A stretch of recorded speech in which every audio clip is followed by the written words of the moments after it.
మచ్చ ఎండ్లో వచ్చింది దాహంగా ఉండదే ఆ అంగిట్లోకి పోయే 2 లీటర్ల వాటర్ బాటిల్ ఒకటి తీసుకురాబో. డబ్బులు ఇవ్వమా? తాగిన తర్వాత ఇయ్యచ్చులే పో. పెద్దయినా 2 లీటర్ వాటర్ బాటిల్ ఒకటి ఇయ్యా. అయిందా? ఎంత ఇదియా? మా అల్లుడు బయట ఊరు పోయినాడయ్యా, నాకు కూడా సరిగ్గా తెలుదు. రేటు దాని మీదనే ఉంటుంది చూడు. అవును కదా. 2000. ఇది విరాట్ కోహ్లీ అన్న తాగే వాటర్ ఏమో. 2000 నా తాత దీని మీద రేటా? ఉండొచ్చయ్యో. సరే డబ్బులు చేస్తాను ఉండు. సరే అయ్యా.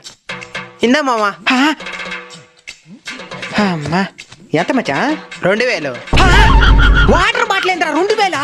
దాని మీద రాసిన అద్దుడు 2000. అది 2000 రూపాయలు కదరా, 2000 ఎంఎల్. నిన్ను కాదు, ముందు అంగిడోడు అన్నలా. యో ఇది 2000 రూపాయలు కాదుయా. ఏందా? అది 2000 రూపాయలే. ఇంద మచ్చా సార్కే డబ్బులు చేసారా పో.